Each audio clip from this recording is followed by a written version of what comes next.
طعامه وشرابه. بارك الله لنا ولكم في القرآن العظيم، ونفعنا وإياكم بالآيات والذكر الحكيم.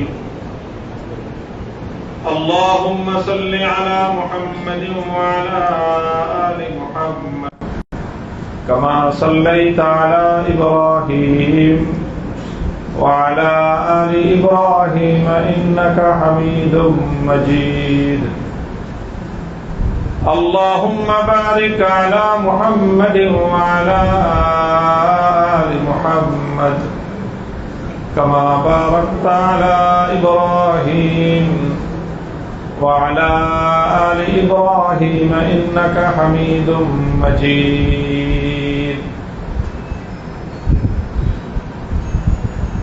সম্মানিত মেহমান বৃন্দ, শেখুল হাদিস আল্লামা আজিজুল হক রহমতুল্লাহ আলাইহির হাতে গড়া স্মৃতিধন্য প্রতিষ্ঠান জামিয়া রহমানিয়া আরাবিয়ার এই আঙ্গিনায় আপনাদের সকলকে আমরা অভিবাদন জানাচ্ছি। আপনাদেরকে আল্লাহ পাক রব্বুল আলামিন উত্তম বিনিময় দান করুন, সেই দোয়া করছি।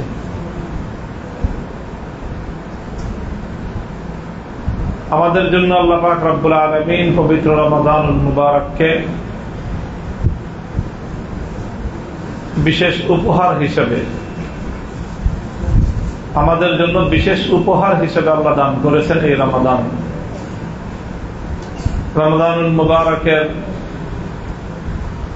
প্রথম দশক সমাপ্তির পথে আজকে আমরা নবম তারিখ আমরা অতিক্রম করছি। প্রথম দশকের আর মাত্র একটি দিন অবশিষ্ট থাকতেছে।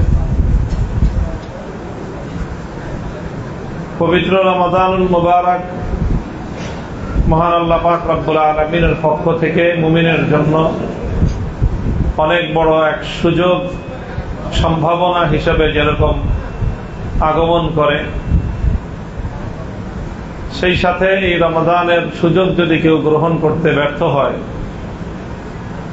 রমাদানের প্রতি কেউ যদি অমনোযোগী হয়, তাহলে রমজান হবে তার জন্য অনেক বড় একটা ক্ষতির কারণ।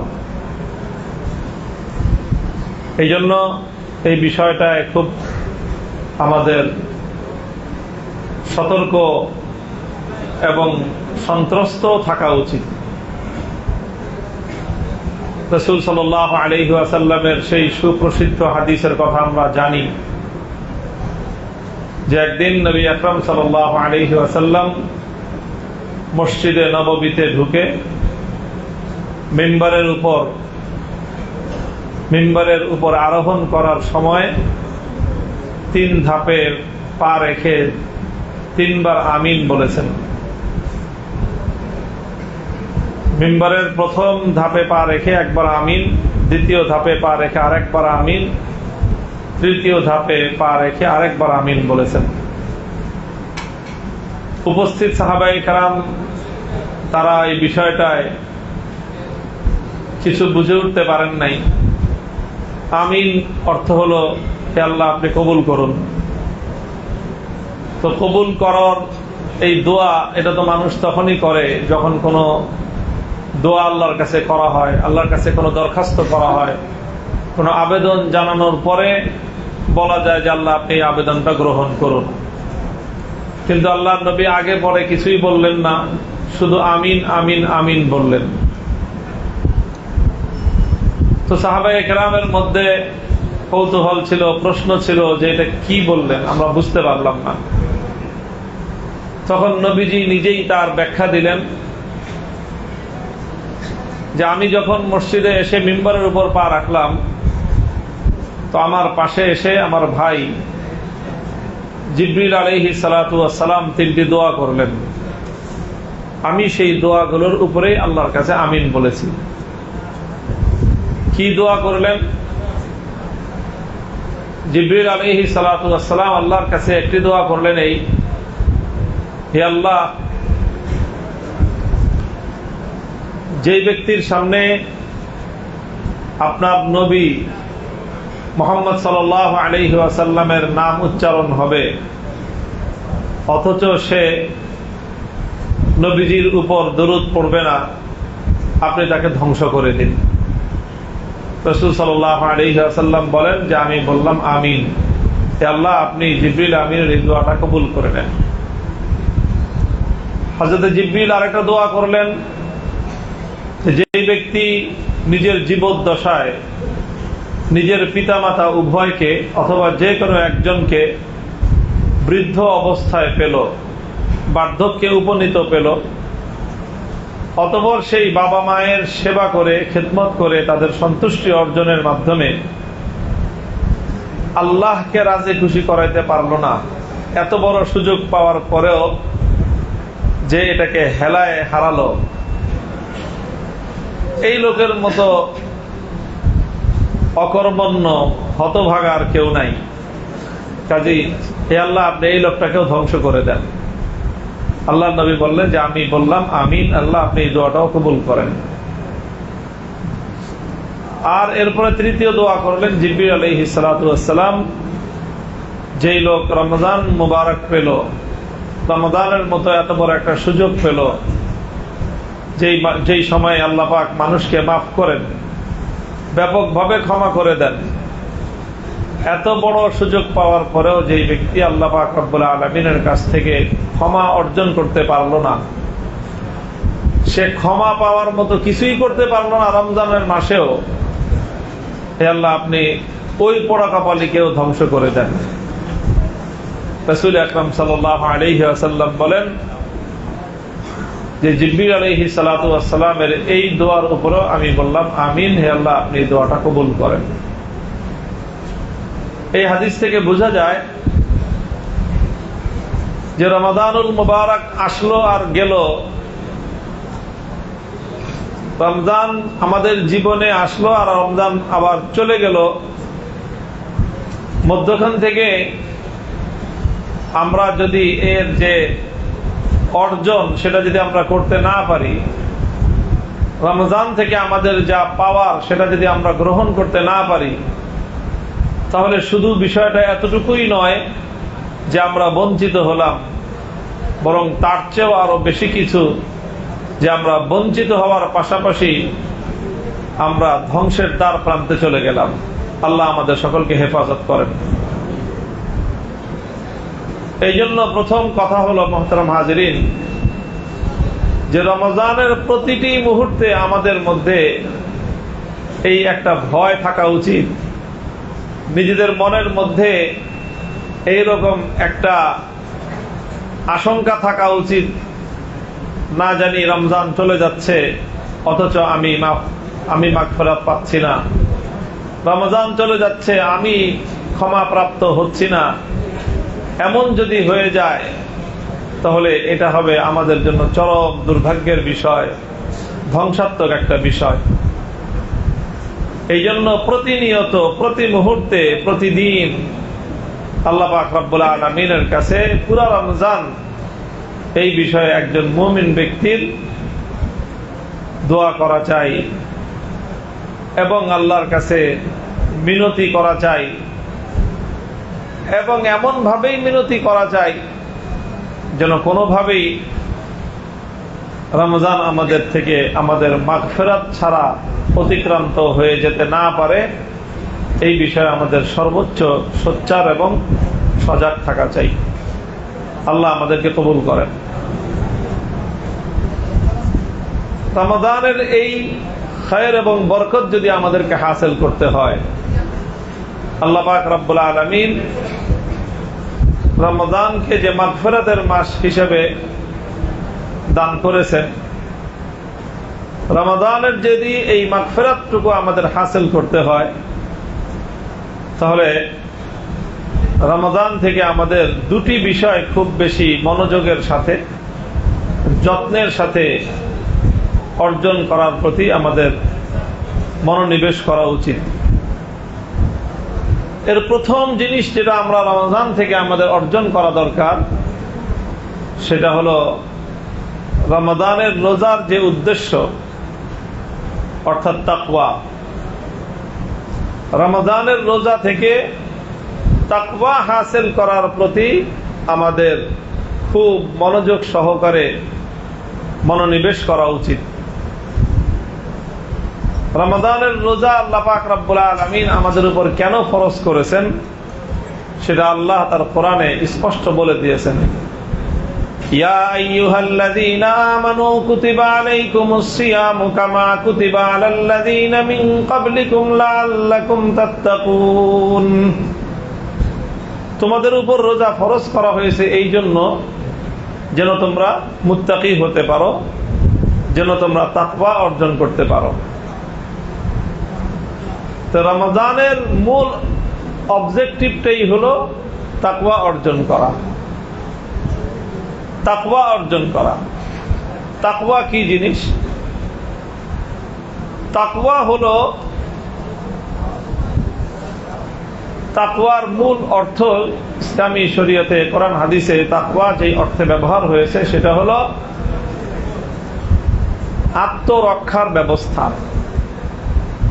তাকওয়া মানেই হলো আত্মরক্ষার ব্যবস্থা, এটাকেই তাকওয়া বলা হয়েছে। আত্মরক্ষার ব্যবস্থা মানে হলো আল্লাহ পাক রব্বুল আলামিন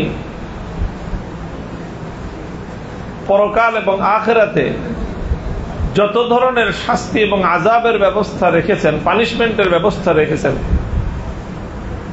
সেই পানিশমেন্ট, সেই আযাব, সেই শাস্তির হাত থেকে আত্মরক্ষার ব্যবস্থা, এটাই হলো তাকওয়া। এটাই হলো তাকওয়া। এজন্য মুমিনের জীবনের সবচেয়ে বড় টার্গেট, মুমিনের জীবনের সবচেয়ে বড় লক্ষ্য এবং উদ্দেশ্যই হওয়া চাই তাকওয়া। কারণ তাকওয়া হলো আত্মরক্ষার ব্যবস্থা। আত্মরক্ষার ব্যবস্থা যদি কারো না থাকে তাহলে সেই লোক তো জাহান্নামের আযাব থেকে বাঁচতে পারবে না। জাহান্নামের আযাব থেকে বাঁচার ব্যবস্থাটার নামই হলো তাকওয়া।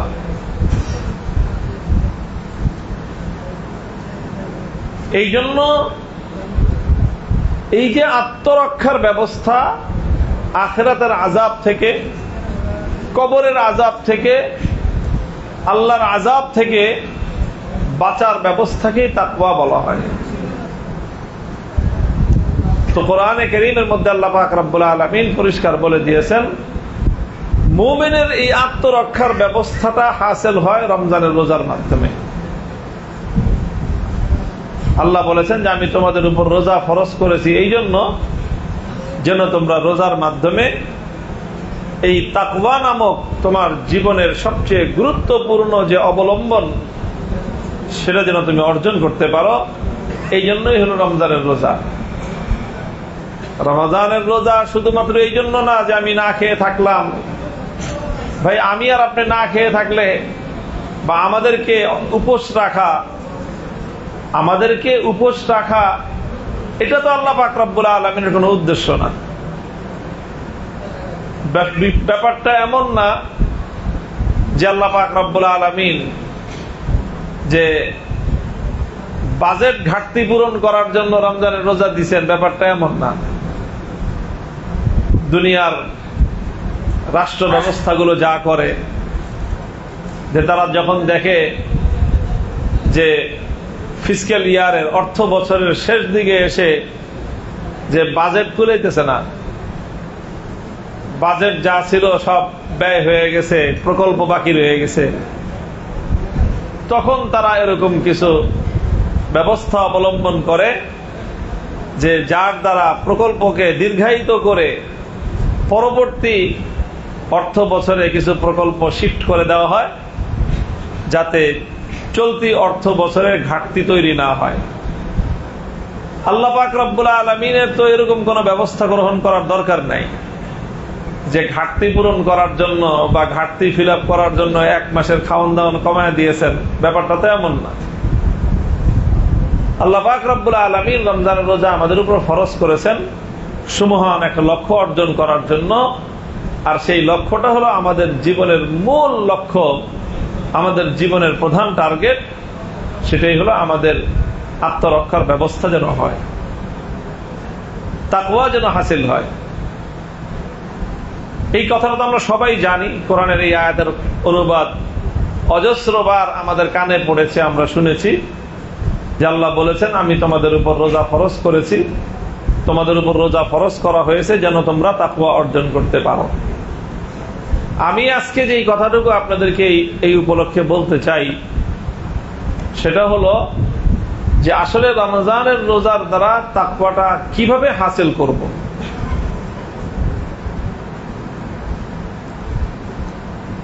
আমরা কিভাবে রোজার মাধ্যমে তাকওয়া হাসিল করতে পারি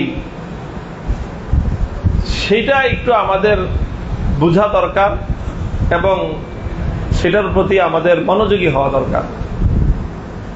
ব্যাপারটা এমন না যেটা একটা অটোমেটিক সিস্টেম, যে অটোমেটিক সিস্টেমের দ্বারা মানে রোজা রাখলেই বা সারাদিন না খেয়ে থাকলেই আমার ভিতরে তাকওয়া নামক কোনো একটা অ্যাপস এটা ডাউনলোড হয়ে যাবে আর রমজানের শেষে আমি দেখা যাবো অটোমেটিক আমি মুত্তাকি হয়ে গেছি।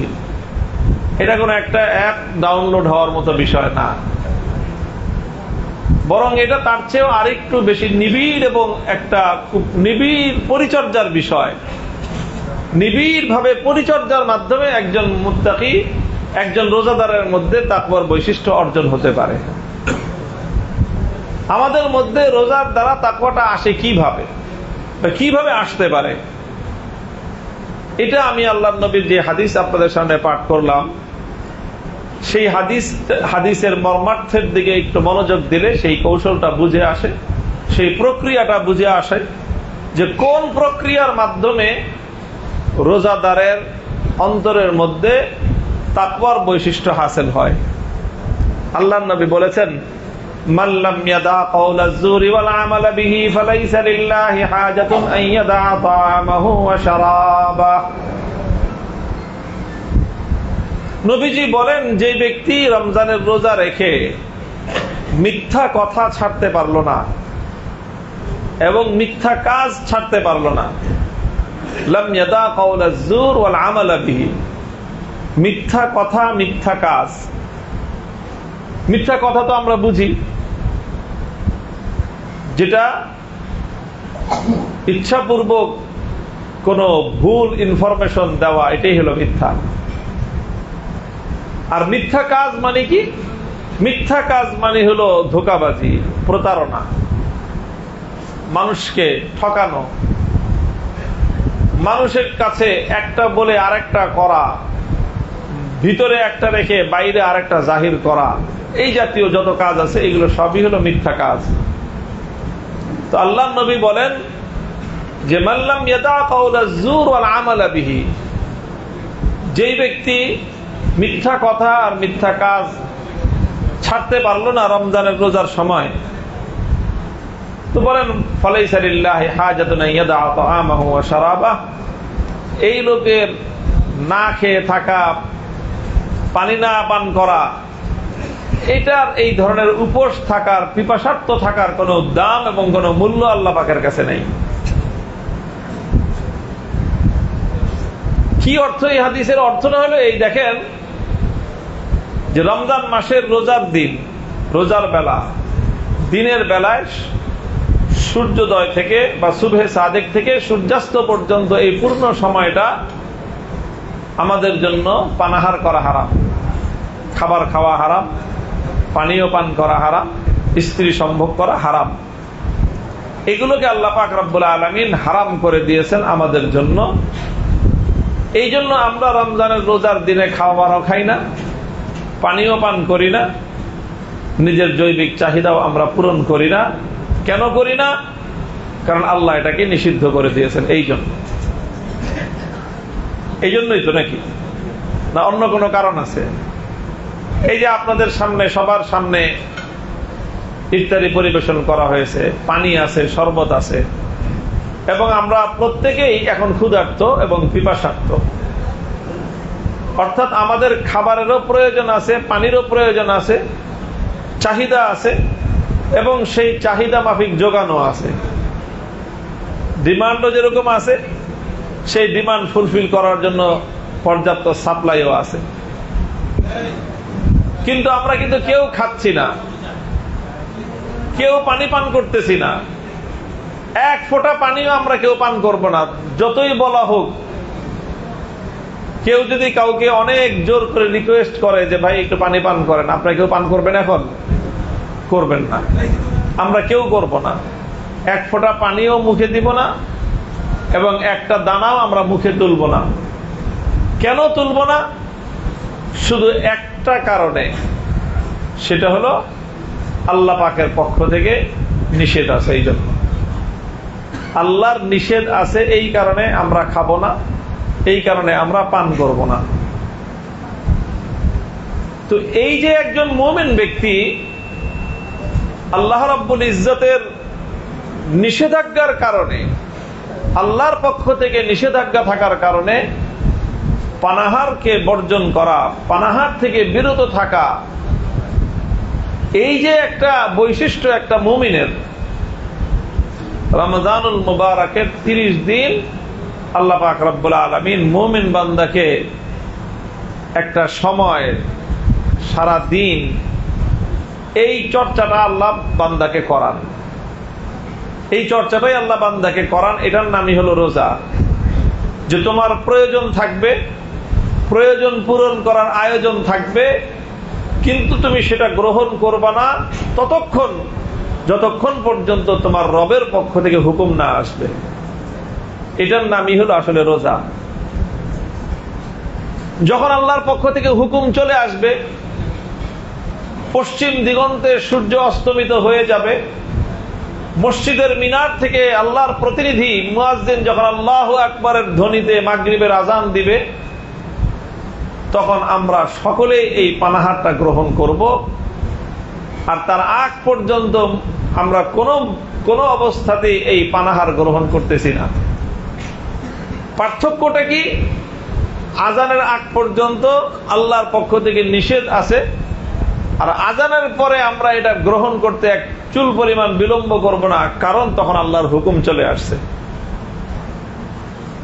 এটাই হলো রোজা। যে তোমার চাহিদা থাকবে, চাহিদা পূরণ করার আয়োজন থাকবে, কিন্তু ততক্ষণ তুমি গ্রহণ করতে পারবা না যতক্ষণ পর্যন্ত আল্লাহর পক্ষ থেকে পারমিশন না আসবে। তো ভাই, এটাই হলো, এটাকে আমাদের বাংলায় আমরা সুন্দর ভাষায় বলি সিয়াম সাধনা। সিয়াম সাধনা বলা হয়। তো আসলেই রমজানের রোজা শুধুমাত্র এটা পালন করার জিনিস না, এটা মূলত একটা সাধনার জিনিস। এটা একটা সাধনার আমল। দীর্ঘ 1 মাস এই সাধনাটা করা হয়, দীর্ঘ 1 মাস এই সাধনাটা করানো হয়। 1 মাস সাধনা করার পরে এরপরে আল্লাহ পাক রব্বুল আলামিন অনেকটা ট্রেনিং কোর্সের মতো 1 মাসের ট্রেনিং কোর্স করানোর পরে আল্লাহ পাক মুমিন বান্দাকে ওপেন ফিল্ডে ছেড়ে দেন যে এবার যাও, এবার আর তোমার সামনে রমজানের রোজার দিনের বেলার রেস্ট্রিকশনটা নাই, রমজানের মাসের রেস্ট্রিকশন নাই, কিন্তু তোমার জীবনের এই মূল শিক্ষাটা তোমার কাছে আমি দিয়ে রাখলাম।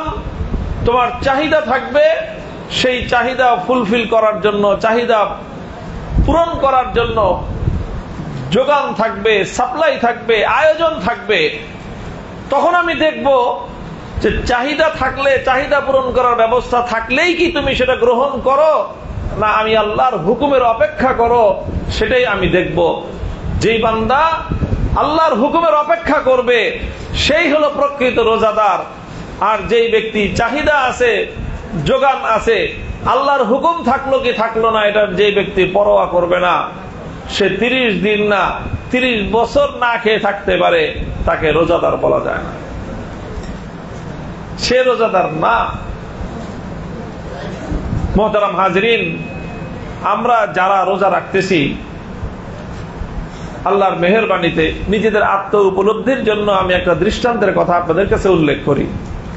আমাদের নিজেদেরকে একটু আত্মমূল্যায়ন করা দরকার, নিজেকে নিজে একটু আত্ম সমালোচনার প্রয়োজন। সেই জায়গাটা থেকে আমাদের বিবেককে একটু জাগ্রত করার জন্য আমি ছোট্ট একটা দৃষ্টান্ত দিয়ে কথা শেষ করব। দেখেন কোরআনে কারীমের মধ্যে আল্লাহ পাক রব্বুল আলামিন বিশেষ একটা মাসআলা আলোচনা করেছেন। মাসআলাটা হলো যে প্রশিক্ষিত কুকুরের মাসআলা, প্রশিক্ষণ প্রাপ্ত কুকুর, কালবে মুআল্লাম। ওয়ামা আল্লামতুম মিনাল জাওয়ারিহি মুকাল্লিবিনা তুআল্লিমুনাহুন্না মিম্মা আল্লামাকুমুল্লাহ ফাকুলু মিম্মা আমসাকনা আলাইকুম ওয়াযকুরু ইসমাল্লাহি আলাইহি ওয়াত্তাকুল্লাহা ইন্নাল্লাহা সারিউল হিসাব। সূরা মায়েদার মধ্যে আল্লাহ পাক বিস্তারিত আলোচনা করেছেন প্রশিক্ষণপ্রাপ্ত কুকুরের মাসআলা। এমনি তো আমরা জানি যে আমাদের যে কোনো প্রাণী এটা হালাল হওয়ার জন্য বিশেষ করে শুষ্ক নদীর মানে সামুদ্রিক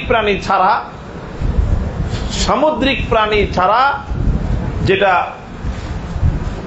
মানে মরুচর প্রাণী, এটা হালাল হওয়ার জন্য একমাত্র উপায় হলো এটা জবাই করতে হয়, আল্লাহর নামে জবাই করতে হয়, তাহলে এটা হালাল হয়। আর জবাই করা ছাড়া কোন গরু যদি মরে যায়, মরা গরু খাওয়া যাইতেছে? হারাম। শিকার, যে হরিণ শিকার করে আনলাম, জবাই করে খাওয়া যায়। খরগোশ শিকার করে জবাই করে খাওয়া যায়। পাখি জবাই করে খাওয়া যায়, এমনি মরে গেলে হারাম। কিন্তু শিকার করার জন্য একটা পদ্ধতি আছে। এমনি তো মানুষ তীর দিয়ে শিকার করতে পারে, বন্দুক দিয়ে শিকার করতে পারে, জবাই করে খেয়ে ফেলবে। শিকার করার একটা ব্যবস্থা আছে যে কুকুর, যে কুকুর প্রশিক্ষণ প্রাপ্ত, কোন ব্যক্তি যদি তার কুকুরকে প্রশিক্ষণ দেয়, অথবা আকাশের বাজ পাখি, দুই ধরনের প্রাণী পোষ মানে, একটা কুকুর আর একটা পাখি, এটাকে যদি কেউ প্রশিক্ষণ দিয়ে দেয় আর এটা যদি প্রশিক্ষণ প্রাপ্ত হয়, তাহলে এই কুকুর যদি কোনো প্রাণী সে শিকার করে ধরে নিয়ে আসে, আনতে আনতে যদি সেই প্রাণীটা মরে যায়, হরিণ ধরে নিয়ে আসলো, খরগোশ ধরে নিয়ে আসলো কুকুর, অথবা বাজ পাখি, একটা পাখি বক শিকার করে নিয়ে আসলো, আনতে আনতে মরে গেছে, তাহলে এটা দুই শর্তে এটা খাওয়া হালাল। কয় শর্তে? দুই শর্তে। এক নম্বর শর্ত হলো এই কুকুরটাকে যে মালিক এটাকে যখন শিকার করার জন্য পাঠাবে, তখন পাঠানোর সময় বিসমিল্লাহির রহমানির রহিম বলতে হবে। বিসমিল্লাহির রহমানির রহিম, যাও কুকুর তুমি গিয়ে শিকার করে নিয়ে আসো। এটা হলো এক নম্বর শর্ত। দুই নম্বর শর্ত হলো এই কুকুরটা প্রশিক্ষণ প্রাপ্ত যদি হয়, এই কুকুরটা যদি কি হয়? প্রশিক্ষিত হয়। তাহলে প্রশিক্ষণ ছাড়া কুকুর ধরে আনলে মরে গেলে সেটা খাওয়া হালাল না। শর্ত হলো প্রশিক্ষণ প্রাপ্ত হইতে হবে। এখন কুকুর কি প্রশিক্ষণ প্রাপ্ত না প্রাপ্ত, এটার সার্টিফিকেট দিবে কে? এটার আবার সনদ আছে। সনদ প্রাপ্ত কুকুর হইতে হবে। এই সনদ প্রত্যেক মালিককে দেওয়ার রাইট এবং অধিকার আল্লাহর কোরআন দিয়েছে, ক্রাইটেরিয়া দিয়েছে। ক্রাইটেরিয়া, যে এই ক্রাইটেরিয়া ফুলফিল করলে এই কুত্তাকে, এই কুকুরকে তুমি একটা সনদ দিয়ে দিবা যেটা এখন প্রশিক্ষণ প্রাপ্ত। ক্রাইটেরিয়াটা কি এটা বুঝাইতে চাইতেছি। ক্রাইটেরিয়াটা কি? ফিকহের কিতাবের মধ্যে উলামায়ে কেরাম এই আয়াতের ব্যাখ্যায় মাসালা লিখেছেন। ক্রাইটেরিয়া হলো যে একটা কুকুরের সামনে তার যে চাহিদার খাবার, পছন্দের খাবার, কুকুরের সামনে পছন্দের খাবার রাখা হবে, আর কুকুরের মালিক তাকে খেতে বারণ করবে। দেখবে যে কুকুরের ক্ষুধা আছে, খাবারও আছে, আর মালিক তাকে বারণ করতেছে। এখন দেখা হবে যে মালিকের নিষেধাজ্ঞা মান্য করে কুকুরটা ক্ষুধার্ত থাকা অবস্থায় খাবার পরিহার করে, না মালিকের অর্ডার অমান্য করে সে খাবার খায়, এটা দেখা হবে। মনে করেন একটা কুকুর খাবার খায় নাই, ক্ষুধার্ত, তার সামনে গোশত দেওয়া হলো, এখন কুকুরটা তো খাওয়ার জন্য উদ্গ্রীব হয়ে গেছে, মালিক অর্ডার নিষেধ করছে, এই খবরদার খাবি না। এখন কুকুরটা তার মালিকের নির্দেশে খাবার থেকে বিরত থাকলো। যদি এরকম ঘটনা ঘটে, তাহলে একবার ঘটলে তাহলে একটা ক্রাইটেরিয়া পূরণ হলো, তাহলে এই কুকুরটা প্রশিক্ষণ প্রাপ্ত। একবার না, এরকম একবার, দুইবার, তিনবার যদি এরকম কোন কুকুর পরীক্ষায় পাশ করতে পারে যে ক্ষুধার্ত কুকুরের সামনে তার পছন্দ মতো খাবার থাকবে, মালিক বারণ করার পরে, মালিক নিষেধ করার কারণে, কুকুরটা মালিকের নিষেধাজ্ঞার কারণে তার ক্ষুধার্ত থাকা অবস্থায়ও পছন্দের খাবার গ্রহণ করা থেকে সে বিরত যদি থাকতে পারে, একবার, দুইবার, তিনবার এই ঘটনা ঘটার পরে এই কুকুরটাকে ইসলামের পক্ষ থেকে সনদ দেওয়া হবে যে তুমি প্রশিক্ষণ প্রাপ্ত কুকুর। কথাটা পরিষ্কার? তাহলে একটা কুকুরের জন্য ইসলাম যে ক্রাইটেরিয়া রাখছে সেটা কয় দিনের? 3 দিনের। যে 1 দিন, 2 দিন, 3 দিন যদি তুমি মালিকের অর্ডারে তোমার পছন্দনীয় খাবার চাহিদা থাকা সত্ত্বেও তুমি বর্জন করতে পারো, তাহলে তুমি প্রশিক্ষণ প্রাপ্ত কুকুর। প্রশিক্ষণ প্রাপ্ত হলে লাভটা কি? এরপর থেকে এই কুকুরকে আপনি বিসমিল্লাহ বলে ছেড়ে দিবেন। এই কুকুর যা কিছু শিকার করে নিয়ে আসবে, আনতে আনতে যদি মারা যায় সেই পশু খাওয়া হালাল। সেই পশু খাওয়া হালাল। কুকুরটা কামড় দিছে, ওই দাঁতের সাথে 1-2 ফোঁটা রক্ত বের হয়ে গেছে, ওইটার দ্বারাই জবাই হয়ে গেছে। তো ভাই, আমাকে আল্লাহ পাকের এইরকম একটা চতুষ্পদ জন্তুর সাথে একটু কম্পেয়ার করি। একটা কুকুর 1 দিন, 2 দিন, 3 দিন নিজের চাহিদা মতো খাবার তার সামনে বিদ্যমান থাকা অবস্থায়ও মালিকের অর্ডারের কারণে বর্জন করার পরে 3য় দিন সে প্রশিক্ষণ প্রাপ্ত হওয়ার সনদ পাইল। আর আমরা তো আশরাফুল মাখলুকাত, মানুষ। আমাদেরকে তো আল্লাহ পাক 1 দিন, 2 দিন, 3 দিন না, বরং তার চেয়ে 3×10 = 30 দিন কুকুরের প্রশিক্ষণের চেয়ে 10 গুণ বেশি প্রশিক্ষণ দেওয়াইলেন রমজান মাসে। সারাদিন যে তোমার সামনে খাবার আছে, তোমার চাহিদা আছে, কিন্তু খবরদার তোমার মালিকের হুকুমে তুমি খাইবা না। এই 1 মাসের প্রশিক্ষণ করার পরে আল্লাহ পাক রব্বুল আলামিন আমাদেরকে ছেড়ে দিবেন। এবার তোমার সামনে জনগণের সম্পদ থাকবে, রাষ্ট্রের সম্পদ থাকবে, তোমার গ্রাহকের সম্পদ থাকবে, তোমার কাস্টমারের সম্পদ থাকবে, তোমার সামনে সারা দুনিয়ার মানুষের সম্পদ থাকতে পারে, দুনিয়ার সব ধরনের অবৈধ কাজ করবার মতো তোমার সামনে সুযোগ আর অপরচুনিটি থাকতে পারে, তোমার অন্তরের মধ্যে চাহিদা থাকতে পারে। কিন্তু দেখা হবে যে তোমার রবের পক্ষ থেকে, মালিকের পক্ষ থেকে বারণ করা আছে, নিষেধ করা আছে। তুমি মালিকের সেই নিষেধাজ্ঞাটা মান্য করে তুমি সেই তোমার খাহেসাতের, তোমার ব্যক্তি চাহিদা পূরণ করা থেকে তুমি বিরত থাকতে যদি পারো, তাহলে তুমি আসলে প্রকৃত অর্থে রোজার দ্বারা প্রশিক্ষণ প্রাপ্ত একজন প্রশিক্ষণ প্রাপ্ত মানুষ। আর যদি তুমি সেটা না করতে পারো, তাহলে আল্লাহ নবী বলতেছেন যে তুমি যে সারা মাস রোজা রাখছো, খামাখাই না খেয়ে থাকছো, বেকার, তোমার এই উপোস থাকাটা কোনো কাজে লাগে নাই। আল্লাহ আমাদেরকে বুঝার তৌফিক দান করেন। এই জন্য প্রতিদিন যখন আমরা ইফতারের আগে বসবো না, ইফতারি নিয়ে বসবো, আমাদের তো একটা সমস্যা হয়ে গেছে। ইফতারি করার আগ পর্যন্ত খালি আমরা ইফতারির প্রস্তুতিতেই থাকি। মুড়ি মাখাও, হালি মানো, বুট মাখাও, এগুলি করতে করতে আমাদের ইফতারি চলে আসে। আমরা যে রোজা থেকে যে কিভাবে তাকওয়াটা অর্জন করতে হয়, এই তাকওয়া অর্জন করার শিক্ষাটাই আমরা গ্রহণ করার সুযোগ পাই না। এই হয়েছে আমাদের অবস্থা। এই জন্য আমার পরামর্শ হলো আপনাদের কাছে, আমাদের সকলের কাছে, ইফতারির 10 মিনিট আগে ইফতারের সামনে নিয়ে বসি, নিজের নফসকে বলি যে খাবার আছে, চাহিদা আছে, খাচ্ছি না কেন? আল্লাহর হুকুম নাই।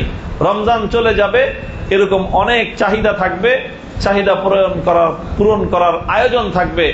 আল্লাহর হুকুম না থাকলে আমি সেটা কোনোদিন গ্রহণ করব না। এইভাবে যখন আমি আল্লাহর হুকুমের সামনে নিজেকে পরিপূর্ণভাবে আত্মসমর্পিত একজন ব্যক্তি হিসেবে নিজেকে গঠন করতে পারবো, সেই দিনই আমি প্রকৃত মুত্তাকিও হতে পারবো, রোজাদারও হতে পারবো, ইমানদারও হতে পারবো। আল্লাহ পাক রব্বুল ইজ্জত আমাদের সকলকে কবুল করেন।